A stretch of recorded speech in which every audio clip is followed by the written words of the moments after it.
A day in the life sa usa ka bana nga nangasawag nurse kay nagdahom mga makalikawas kalisud.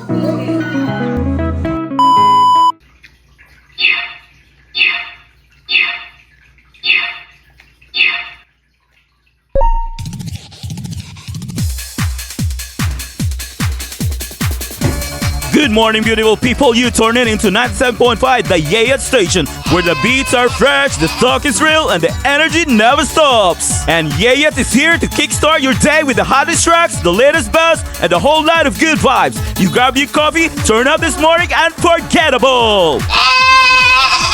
Susugdan na nato ang adlaw sa kanta nga gitawag nga Bulaklak by Hot Babes Viva, kung saan sila ang kadahilanan kung bakit ang tatangkad ng mga batang 90s ngayon. Ang atong putahe karon kay bahaw nga pansit, preska nga corned beef ug pampamalakasang itlog. Ug sa atong unang hungit, kalame! Bintras imong gipil ang bawat nguya ug arong di ka matukan, tutulakan na natin ang kape para pandungag sa palpitation ug kakulba sa atong adlaw. Kalame! Kakatapos lang ng ating almusal, same as usual, naginsara na sa ng Yayats, kaya inumpisahan na gisugda ng araw ng pag-ehersesyo exercise.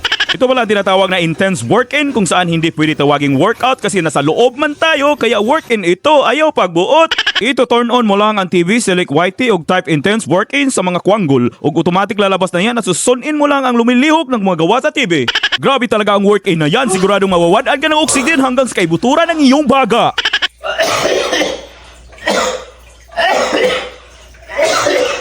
Maong wag ninyong gayahin pa ang profesional lamang ang gumagawa niyan kasi yan ang resulta ng katapulan. So moto pagkatapos na ako og whole body exercise, yung pisa na lang po dayon ako og hand exercise sa pamamagitan ng pagpilo ng mga damit. Hindi lamang ang mga kabayan ako kondisyon nito, pati na rin ang iyong utak dahil grabe ang pasensya na inuukol mo dito. Dahil kung wala kang pasensya, masasabwag mo talagang lahat ng mga damit yan sa gawas dahil sobra kadaghan agay.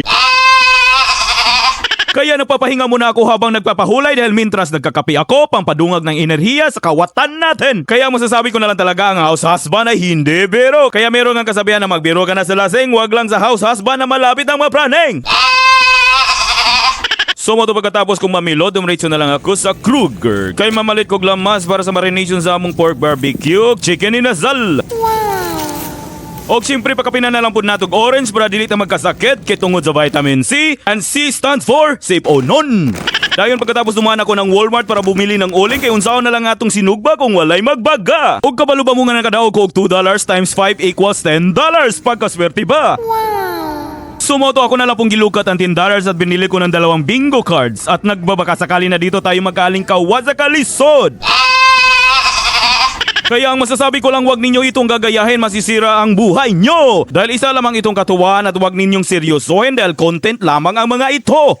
So mauto dinandahan ko ang pagkuskus, sabay minarkahan ang mga numero at yun na nga. Nasayang lamang ang pera ko, ito na nga ba sinasabi ko, sabay ihilak na lang natin to sa tago. At pagkahuman at pagkatapos gadali-dali na lang pugog marination sa atong inasal. Anda mga papel og lapis mo kini ang mga sagol ni ene. Ginger, ahos, lemongrass, paminta, sugar, tuyo, lemonseto, aswere, gamayng suga, asin og tubig.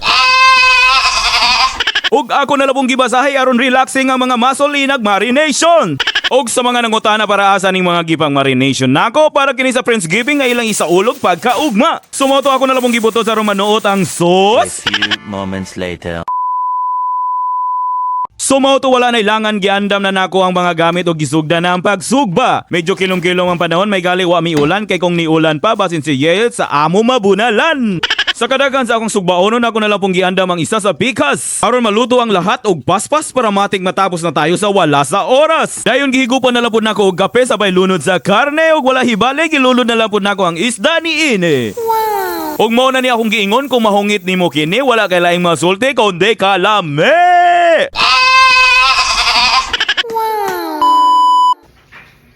Asa man ta? Parent reading night. Parent reading night? Say hi. Hi. Hi vlog. I'm so excited. Ug sayo pa kayo mi. Sayo pa kayo mi. 5:30 man day nya, alas 5 pa. When people's going there. I guess we're going to wait. Sumoto pag-abri sa eskwelahan, dumiritso agad kami para pumasok. Isa pala itong event na tinatawag na Parent and Children Reading Night. Kami ray ni Abante kaya nga kong amo, grabe naghamal karon sa balay. Bitaw na set naman gud ang Friendsgiving bago namin nalaman ang event ng school kaya hindi siya nakasama. Pero walang reading na nangyari dahil ang target lamang niya ay ang 2 diary para magsulat na niya ang pangalan ng kanyang crush. Murag yung correct kalami balatuson. Guess what I got? Naghinay-hinay na lang po ko og lipstick para si Yeyets igatlan tawon. Og kabalo ba mo mao kini ang itsura bago mininlakaw og sayang wala na ko nabidyuhan unsaon na lang ang pag-aesthetic ani karon nga mao naman ni ang resulta.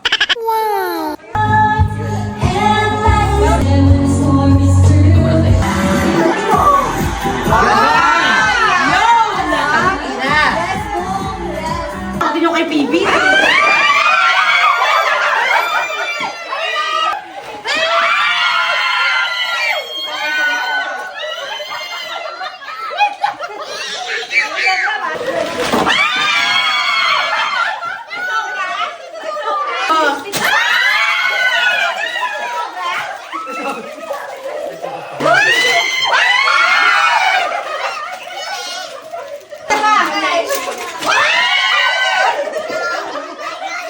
Nahihingo na pala ang ngipon ng aking bagtos kaya kailangan ng ipton kasi may tumutubo na bagong ngipon. Hindi lang pala isa ang inibot natin, 2 pa talaga. Kaya hindi napigilan ng aking bagtos na mahihilak sa kasakit. Ikaw, bumog, dali.